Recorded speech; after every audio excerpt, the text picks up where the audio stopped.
Oh yeah, that's looking good. All right, so today we will be going through the process of making this solid elm coffee table. This tabletop has been sanded up to 2000 grit and it sits on a set of custom-made steel legs. These legs have self-leveling feet so this table won't rock, and it's got this really funky designs where the legs actually jet out at a 30-degree angle. This project actually began with a piece of elm I picked up from a shop in Burlington called Exotic Woods a few years ago. It was going to be used for a sculpture I was working on, but I actually never got around to completing it. So rather than letting it go to waste, I decided to turn it into this beautiful little coffee table. The first thing I did on this project was actually sand down the slab to 800 grit. I started at 100 grit and worked my way up, simply doubling the grit value once I was done the surfaces. Once I had it roughed out and sanded to 800, it was pretty smooth, but I went over it carefully and marked out any areas that didn't really look too nice. Afterwards, I got a high grit polishing sponge, and I actually hand sanded the rest of the surfaces that would be visible from 1000 up to 2000 grit. This took a little bit of effort, but the polished surface is going to look fantastic. I decided to finish the table with this monocoat oil I picked up from Exotic Woods as well. I've used this in the past and it actually gives the wood a very nice finish. It doesn't give it too much of a external color. It kind of retains the wood's natural grain. So very simple here. Once I had the block sanded off, I placed the oil on top and then just spread it evenly using a credit card. Once the entire table was covered in oil, or just the top portion, I used some shop towels to remove the excess oil so it wouldn't clump up and leave awkward spots.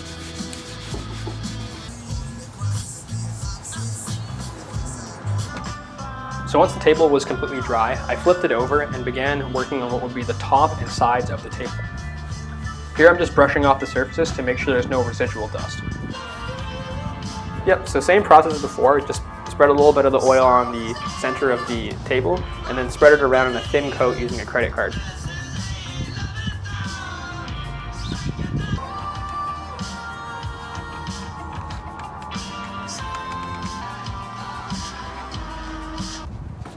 And just as before, I'm going to wipe away any excess using a shop towel.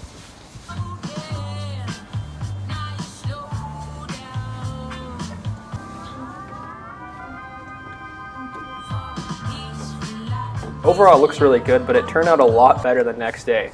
It seemed like the oil seeped into the polished grain and really was able to make this nice, rich looking tabletop. The label on the oil suggests putting a second coat within 24 hours on any surfaces used for liquids or food. And since this is a coffee table, you never know what will end up on top, so I decided to give it the extra coat. Here you can see it didn't really absorb too much of the oil, so I'm assuming that that step on the bottle is just to make sure that you got complete coverage on your tabletop. Same as before, just coat the entire table and then wipe off any excess oil left afterwards. So once the table was completed, I took the entire project into my CAD software.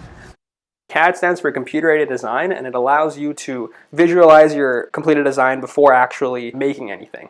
So here I have a very crude mock-up of what my table will look like when completed. So I have the tabletop, the floor, and the legs here. A major constraint of mine was not spending any money on making these legs, so I was using material I already had available to me in my shop. So in this case, it's 2-inch thick round pipe.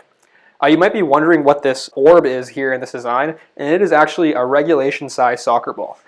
I wanted to make sure that a normal size soccer ball could actually fit between the legs of this table. I didn't want to block off my living room, and it's really fun to pass a soccer ball around when you have friends over. So now I'm here in the shop, and we will be taking some material and just cutting it into the pieces that we need. So I'm using a rollaway bandsaw here to cut these bars into the 4 portions of the table's base.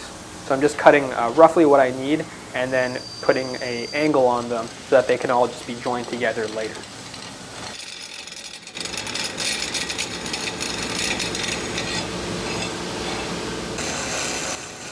Here I'm using our CNC bandsaw to actually bevel the 2-inch pipe at a 30-degree angle. This thing's awesome. You can give it the length of pipe you need and it will just automatically feed it in and give you the perfect size material every single time. It's also super dangerous and you want to keep your distance. Once I had the components all cut up, they were still pretty sharp around the edges, so I took them over to the tabletop grinder and I just ground off any of the burrs or any sharp edges left on the material.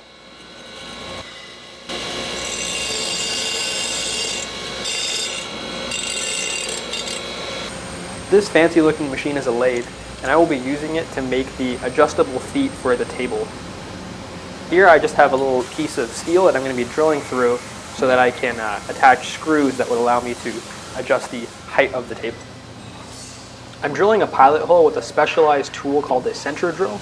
This is a drill that has very low deflection, so the larger drill that I'll be using won't wander or move out of center when I push it through this metal. For those that don't know, the lathe is actually the only tool that can be used to replicate itself. Every single part that is actually in a lathe can be made on the lathe.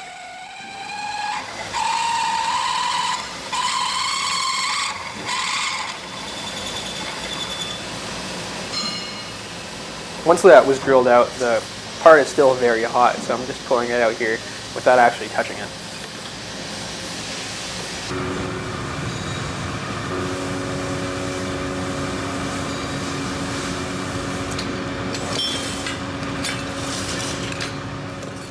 Now that I have all the components cut to final size, I can begin the final assembly process.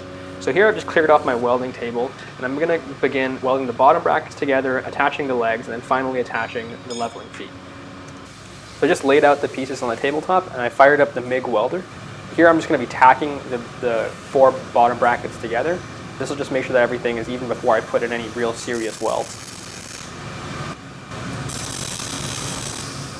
Once it was looking good, I just, finished it up with some thicker welds and began putting in the legs. So the legs are sitting at a slight angle, so it was a little bit awkward to get in position, but using a couple magnets, I was able to get in the right spot. And the same process here as the bottom bracket, I would just tack the legs into position, make sure they're sitting correctly, and then finish them off with some thicker beads.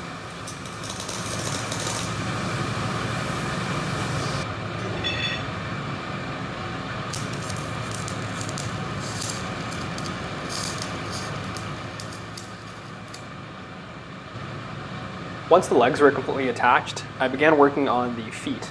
So here I'm taking those parts that I turn on the lathe, and I'm just welding them inside the bottom portion of these 2-inch pieces of pipe.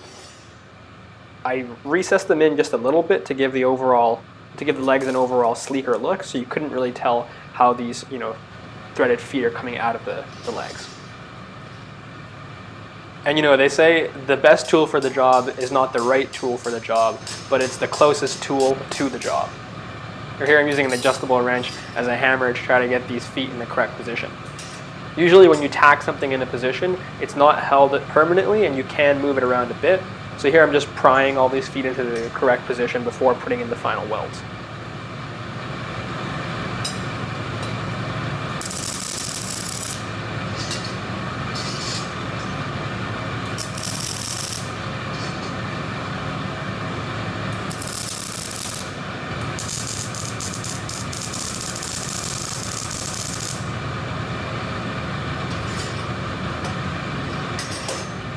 Here you can see those leveling feet are really paying off. So once I had everything welded in position, it was looking really good, so it was time for a coat of paint. Prior to painting, I pulled out the angle grinder and I ground off any extra slag that appeared from welding. MIG welding is a little bit messy and it leaves a lot of splatter, so I just had to grind off all the extra bits. I also ground off any rough portions on the bare metal, as this would kind of be exposed through the paint. Once everything was looking nice and smooth, I got some isopropyl alcohol and some shop towels and just cleaned off the legs. The most important thing when it comes to adhesives or paint is actually not the type of paint you use, but how clean your underlying surface is. So here I really made sure to go over every square inch with alcohol, make sure there was no extra debris or extra grease on the parts. Once it was clean, I laid out some cardboard underneath the legs so that I wouldn't ruin my welding table, and just began painting with, I believe it was Rust-Oleum spray paint. Pretty standard stuff, pretty cheap, but honestly it works really well if you prime your surfaces properly. So, the trick to spray painting is to do many thin coats and to actually keep your can far away from the surface that you're painting. Otherwise it clumps up and beads and just looks kind of gross. If you keep your distance, you can actually get a nice powder coated effect.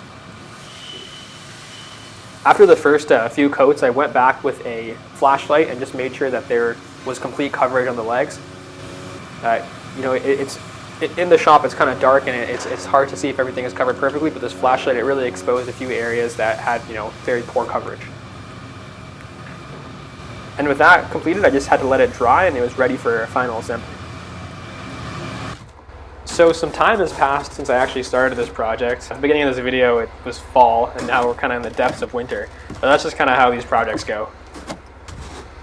So yeah, I got everything set up. I've got the legs on top of the table. Used a ruler here and a pencil and just found the center of the table so that my legs would not be offset.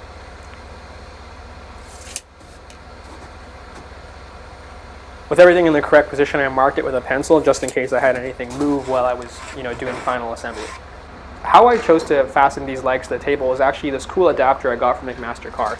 It is a brass fitting that has very coarse threads that will bite into the wood, and the internal thread is actually just a regular 5/16 socket head cap screw. So I could actually remove these legs if I ever chose to, you know, change up the design or, you know, use this table for something else.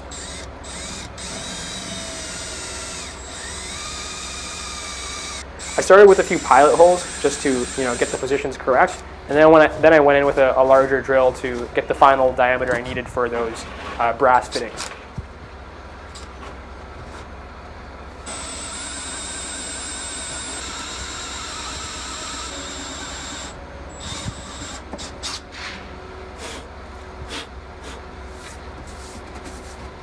These brass fittings actually have a slot cut into them, so you can fit in a flathead screwdriver and drive them all the way into the wood. Really useful if you ever need to take them out or you ever need to swap in, you know, a different type of fastening. This actually took quite a bit of force to drive all the way in. With those in position, the final step was to bring the legs back in, line them up to where I had the markings, and attach the legs to the tabletop using some fasteners. I also went and added felt pads to the bottom of these leveling feet, just so I wouldn't scratch up my floor in my living room.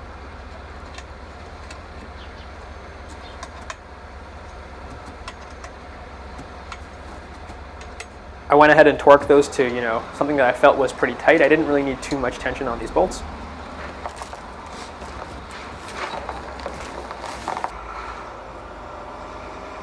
And with that complete, the table is done. And you can see here that polished elm just looks fantastic, and these legs are just really quirky and very unique. I haven't really seen a table with this style of legs before, and yeah, I'm just really pleased with the overall outcome of this project. Here you can see it, you know, it holds a fair bit of weight. Just jumping on this thing, it doesn't really seem to budge. And more importantly, the soccer ball does in fact fit.